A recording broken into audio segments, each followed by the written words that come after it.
Mario? Mario, is that you? Yes? I'm glad you're home early. How's Tita? Don't wake her up, Mario. She's been crying all day. It exhausts her therapy.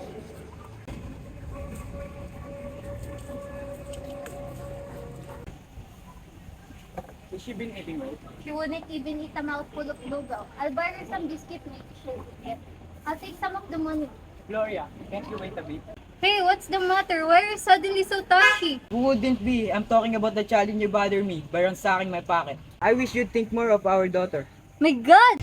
Wasn't I thinking of her? Why do you think I need some money? To buy me a free to just and see a movie?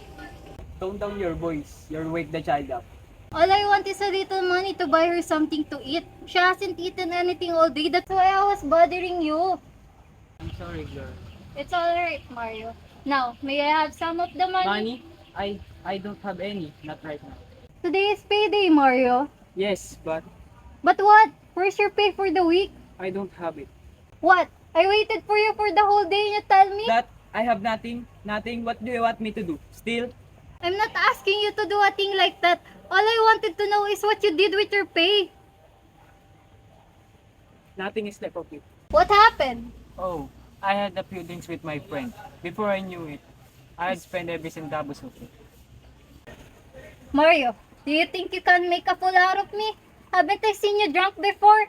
Crawling off like a wounded snake and drinking of alcohol like a hospital? You don't smell or look drunk? Alright, so I didn't go drinking. But your pay, what happened to it? It's better if you don't know, Gloria. Look, Mario, I'm your wife. I have the right to half of everything you get. If I can't have my share, I have the right to know at least where it went. Gloria, you'll feel better if you don't know. I must know.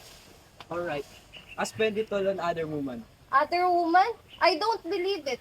I know you wouldn't do such thing. I didn't know you have so much faith in me. No, Mario. What I mean is, you wouldn't spend all your money when you know your daughter needed some of it. You love her too much to do that.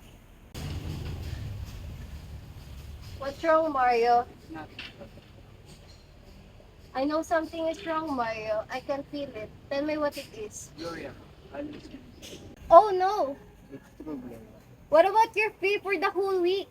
I lost my job a week ago. And you never even told me? I thought I could get another without worrying you. Do you think you can get another one in 5 months? It took you that long to get that one. It won't take me so long to get another. But how did you lose it? What's the use of talking about it? That won't bring it back. Mario, Yes. have your sinful fingers brought you trouble again? Now, Gloria. Don't try to accuse me as they did. What did they accuse you of? Just what you meant to say. Feel free, they call it. What else would you call it? What, according to them, did you steal? It was nothing much. Really nothing at all. What was it? It was an apple. An apple? You mean An apple? Don't you know what an apple is? you took an apple? Yes, and they kicked me out for it. Just one, single apple. Not a dozen, not a crepe. That's what you get for not stopping to think before you do something. Would I have guessed that they would do that for one apple? When there were millions of them? We were hauling them to the warehouse. I saw one roll out of a broken crate. It was that big. It looked so delicious. Suddenly, I found myself putting it in my lunch bag. That's the trouble with you. When you think of your own stomach, you think of nothing else. I was not thinking of myself. Who were you thinking? Me? Did I ever ask you to bring home apples? I'm not as crazy as that. I was thinking of our child. Tita? Why? Did you ever ask for an apple? Yes, she did. Do you remember the day I took her for a walk? On our way home, we passed a grocery store that sold delicious apple at 70 centavos each. She wanted one apple, but I cannot buy it for her. I did not have 70 centavos. I felt so bad.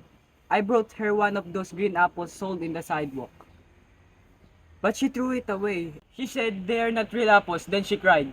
So, when I saw an apple roll out of the broken crate, I thought that Tita would love to have it. You should have bring home pandesal or rice, not those delicious apples. We're not rich. We can live without apples. Why? Did God create the apple trees to bear a fruit for the rich alone? Didn't He create the whole world for everyone? That's why I tried to bring the apple home for Tita. When we brought her into this world, we sort of promised her everything she had a right to have in life.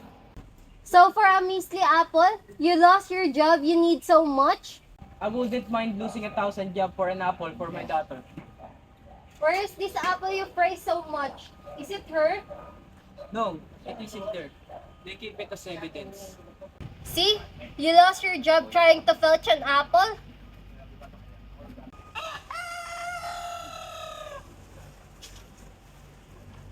Pitching an apple? That's too small of a reason to take a foreman out of work. You should ask them to give you a second chance, Mario. They won't do that. Why not? Can't you see? They've been waiting for me to make a slip like that. They wanted to throw me out for a reason, so they may bring their own menu. You should complain. Suppose I did, what would they do? They would dig up my police record. But Mario, that was so long ago. Why would they try to dig that thing up? They'll do anything to kick me out. But don't worry, I'll find another job. It isn't really so hard to find a job nowadays. You know, I've been job hunting for a week now. And I think that I found a good job. There you go, lying again. Believe me, I'm not lying this time. You're always lying. I can't tell when you're telling the truth. In fact, I see someone tonight who knows a company that needs a night watchman. You're only trying to make me feel better, Mario. No, Gloria. Honest? Honest. I knew God won't let us down. He never lets anybody down. Tonight, I'll pray and ask Him to let you have that job. But Mario, would that mean you have to stay out all night?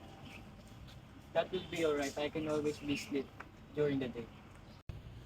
What I mean is, it will be different if you aren't by my side at night. Oh, I think I will get used to it. Why don't you go and see this man right now? Anyway, you don't have anything to do tonight. Don't you think it's wise to see him as early as you can? Yes, I think I'll do that. Here, Mario, put this on and go. I'll stay up and wait for you. No, Gloria. You must not wait for me. I may be back in 5. Alright, but I doubt if I can sleep a wink until you return. Mother was wrong. You know, before we got married, she used to tell me. Gloria, you'll commit the greatest mistake of your life. If you marry for that good-nothing looper, you can't make him any straighter than you could a crook wire with your bare hands. Oh, I wish you were alive now. She would have seen how much you had changed. How romantic. Pablo, You're not glad to see me, are you? What are you doing here? What do you want? Say, is that the right way how to receive a friend who have come visiting? We don't care for your visits. You haven't changed a bit, Gloria. Not a bit. Neither have you, I can see. You're still the same woman who cursed me to hell because I happen to be a Mario's friend, even long before you met him. Time hasn't made you any kinder to me. You still hate me, don't you? Yes, and I'll not stop hating you. Not until you leave us from the rest of our lives. Am I not staying away from you? Then why are you here? God, may I not even come to see you now and then? To see if life has been kind to you. How are you getting along? We were doing well until you showed up. Your daughter, she was only that high when I last saw her. How is she? She's alright. Oh, I thought she had not been very well. How did you know? Did you tell him? I? No. How could I? I haven't seen him in a long time. Until now, of course. What is she sick of? We don't know. Don't you think you should take her to the doctor? Here, I loan you a few pesos. It may help your daughter get well. We need it alright, but no, thank you. Why don't you take it? Paying you back will only mean seeing your face again. Well, if you hate to see my face so much, you don't have to pay me back. Take it as a gift. The more I should refuse it. Alright, that's how you want it. Mario has stopped depending on you since the day I took him away from your clutches. Haven't you realized that it was a terrible mistake? You're taking him away from my clutches? I have no regrets. How about Mario? As he has no regrets either. He has none. How can you be so sure? When he and I were pals, we could even go to first class, air-conditioned, movie houses every other day. I'll bet all the money I have here right now that he has not been to since he liberated him from me. And that was almost 4 years ago. One cannot expect from honest money, and we don't. What is honest money? Does it look better than dishonest money? Does it buy more? Or honesty? What is it? Dressing like that? Saying it's done when you call a house? Is that what you so beautifully call honesty? Pablo, I know you had come to lead him back to your dishonesty ways again. But you can't. He won't listen to you now. We have gone this far, and we can go on living without your help. You call this living? This, Gloria, is what you call dying. Dying slowly, minute by minute. Pablo, you shouldn't have come. I got tired of waiting for you. So you have been seeing each other? I was afraid so. He came to the house yesterday. Pablo, don't! He said he would be back this noon, but he didn't show up. I came because I was so afraid that his conscience was bothering him. Pablo, I told you she should not know. It's all right, Mario. You better tell her everything. She's bound to know later. Tell her what you told me, that you don't believe anymore, the way she wanted you to live. Tell her. Mario, is this what you meant by another job? Oh, Mario, you promised me you were through with him. You said you'd go straight and never go back to that kind of life. Gloria, you must try to understand. I tried long and hard enough, but I couldn't get us out of this kind of life. You're to blame for this. You son of the devil, you have come to him when you know he's down. Came to me first. When you know he'll cling to anything and do anything, even return to the life he hates. Get out of our sight! Get out! All right. Just as soon as Mario is ready to go. He's not going with you. Is that so? Why don't you ask him? I said he's not going with you. Go on, ask him. You're not going with him, are you, Mario? Tell that cook you're not going with him anywhere. Tell him to go, please, Mario. Please. Gloria, Mario, I know he has talked to you and tried to poison your mind again. Don't go with him. This is still the better way. Things have not been turning out well. You must know that God is not letting us down. He's only trying us. He's only trying us. Gloria, You're going. I can see that you're going with him. You leave me here again, wondering whether you'll be shot in the head or sent to jail. Don't worry about him, Gloria. He's safe near me. He won't go anywhere near jail. I've got connections. You just be. You, get out, get out. You stay there, Pablo. I'll be with you in a minute. Gloria, I'm going with you. Don't, Mario, don't. You can't make me stop now. I've been thinking about this since last week. Mario. You take care of yourself and our child, and I take care about myself. Don't wait up for me. Let's go, Pablo. Mario!